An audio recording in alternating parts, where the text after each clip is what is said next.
বৈষম্য বিরোধী ছাত্র আন্দোলনের হবিগঞ্জ জেলা শাখার সদস্য সচিব মাহদি হাসানকে আটক করেছে পুলিশ। সন্ধ্যায় শহরের শায়েস্তানগর এলাকা থেকে তাকে আটক করা হয়। তবে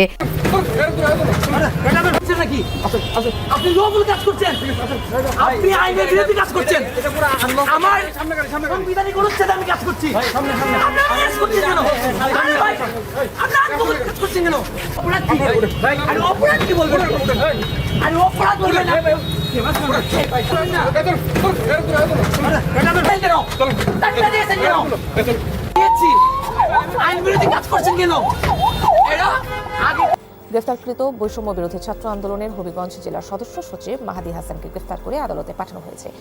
আগামীকাল যে এনসিপি কে রক্তাক্ত করবে না এবং এই জামাত এবং শিবির তার নিশ্চয়তা কি?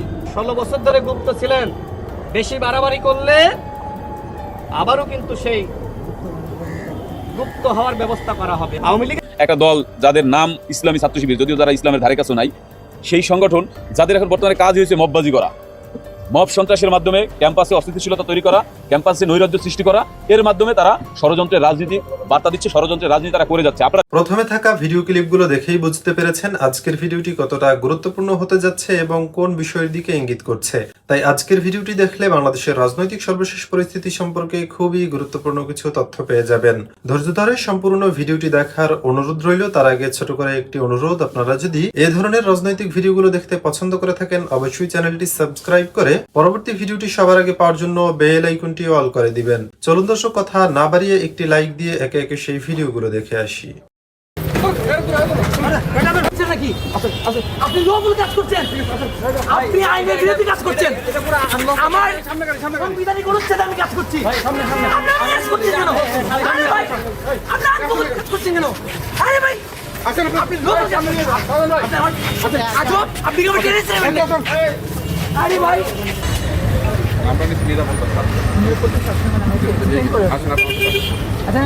আমাদের প্রোগ্রাম আছে। না ভাই দাঁড়ান, আমার তো প্রোগ্রামও আছে। কি প্রোগ্রাম? এই যে আপনাকে তো কালকে ইনভিটেশন দিয়েছি। পারমিশনের কি আছে আমাকে একটু বুঝাবো। আমি কেন আছি? আপনি আমাকে আগে হাত দিচ্ছেন। কথা বলবেন তুই দাঁড়াই না, আমি রাইট ভাই দাঁড়ান, আমাকে 2 মিনিট বলবেন তো? আমি কই যাবো? আমাকে হাত দিচ্ছেন কেন আপনি? আমি টাকা দিচ্ছেন কেন? আপনি কে হাত দিচ্ছেন কেন? আপনি কে হাত দিচ্ছেন কেন? আরে আজব, আপনি আমাকে হাত দিচ্ছেন কেন? আরে ভাই, আমার গণতান্ত্রিক অধিকার নাই, সাংবিধানিক আছে ভাই। আমার দুটো অ্যারেস্ট করছেন, আরে ভাই কাচ্ছেন কেন? আমি ভরসা রাখি হিরন স্মার্ট ওয়াটার পিউরিফায়ারে। নাকি আপনি লবল কাজ করছেন, আপনি আইনের বিরোধী কাজ করছেন, আমার সংবিধানিক অনুচ্ছেদে আমি কাজ করছি, আপনি অ্যারেস্ট করছেন কেন? আরে ভাই, আপনি আইনগত কাজ করছেন কেন? আরে ভাই, আপনি লবল কাজ করছেন, আজব আপনি কি আমার টেনেছেন? আরে ভাই, উনি কি আমার অপরাধ কি? আমার অপরাধ কি? আরে অপরাধ কি বলবেন? আরে অপরাধ বলবেন না,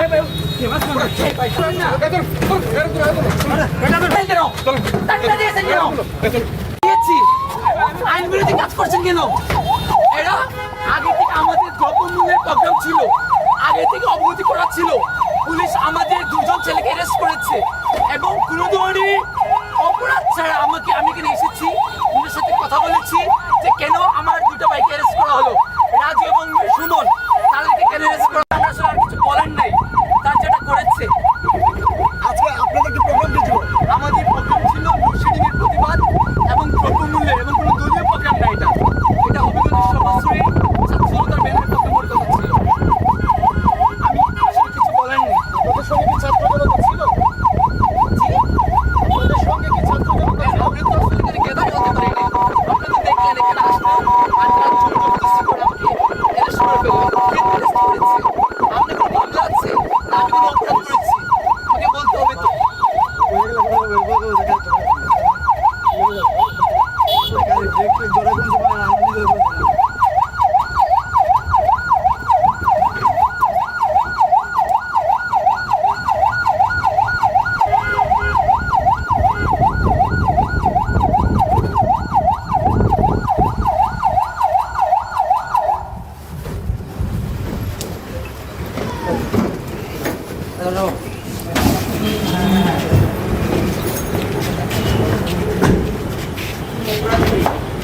ওসি লোকাল কাজ করছে, উনি রাজনীতি করতে চাইলে উনি রাজনৈতিক দলে যুক্ত হচ্ছে।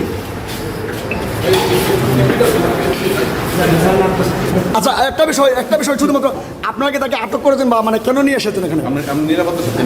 নিরাপত্তার সাথে নিয়ে এসেছেন। আগামীকাল যে এনসিপিকে রক্তাক্ত করবে না এবং এই জামাত এবং শিবির তার নিশ্চয়তা কি? 16 বছর ধরে গুপ্ত ছিলেন, বেশি বাড়াবাড়ি করলে আবারও কিন্তু সেই গুপ্ত হওয়ার ব্যবস্থা করা হবে। আওয়ামী লীগের সময় জামাত এবং শিবিরের উপর যে ধরনের জুলুম হয়েছিল তার প্রতিবাদ জানিয়েছি, ঠিক একইভাবে তারা এখন যে জালিম হয়েছে আমি তাদেরকে আহ্বান করব, এই জালিমগিরি যদি বাংলাদেশে করেন, বাংলাদেশে জামাত এবং শিবিরকে রাজনীতি করতে জনগণ দিবেন। এই জামাত এবং শিবির জুলাই গণঅভ্যুত্থান করছে, জামাত এবং শিবির গণঅভ্যুত্থানের মাস্টারমাইন্ড নয়। এবং আমি নাহিদ ইসলামের কাছে প্রশ্ন রাখতে চাই, জামাতের পক্ষ থেকে এই দাবি করা হচ্ছে, আপনার প্রতিবাদ কই?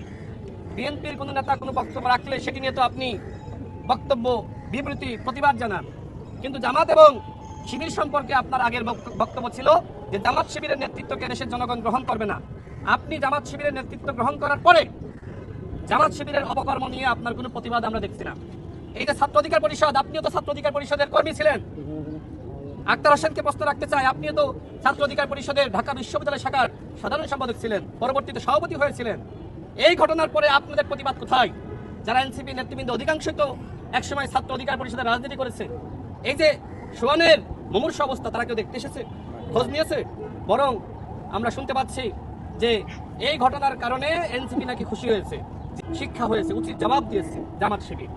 শোনেন, আজকে হয়তো তারা এইভাবে রক্তাক্ত করেছে, আগামীকাল যে এনসিপিকে রক্তাক্ত করবে না এবং এই জামাত এবং শিবির তার নিশ্চয়তা কি? সুতরাং আপনাদের উচিত ছিল এই ঘটনার প্রতিবাদ জানানো। আপনারাও আগে ছাত্র অধিকার পরিষদ করেছেন। আমির হামজা সে যে ধরনের অপরাধ করেছে তাকে অবশ্যই গ্রেপ্তার করা উচিত। আমির হামজা যদি গ্রেপ্তার না হয় এবং তার পরবর্তীতে ছাত্র অধিকার পরিষদ, গণ অধিকার পরিষদ তারা যে আন্দোলন শুরু করেছে, আমার মনে হয় যে জামাত যদি আমির হামজার বিরুদ্ধে যথাযথ ব্যবস্থা না গ্রহণ করে, এই যে রাশমিকার প্রেমিক আমির হামজা, তাই না, তার বিরুদ্ধে যদি যথাযথ ব্যবস্থা না গ্রহণ করে, ছাত্র অধিকার পরিষদের গণঅভ্যুত্থানে কি ভূমিকা সবাই কিন্তু জানে। এবং প্রতিমন্ত্রী নুরুল হক বলেছে 16 বছর ধরে গুপ্ত ছিলেন, বেশি বাড়াবাড়ি করলে আবারও কিন্তু সেই গুপ্ত হওয়ার ব্যবস্থা করা হবে। আমার স্পষ্ট কথা, আমি আপনাদেরকে গুপ্ত হতে বলছি না, আমি আপনাদেরকে বলছি যে আপনাদের কত সন্ত্রাসী আছে এদের সবাইকে সামনে। এই ভিডিওগুলো দেখছিলেন, এ সম্পর্কে আপনাদের মতামত কমেন্টে লিখে পাঠাবেন। ভিডিও ভালো লাগলে চ্যানেলটি সাবস্ক্রাইব করে আমাদের সাথেই থাকতে পারেন। এতক্ষণ সাথে থাকার জন্য ধন্যবাদ।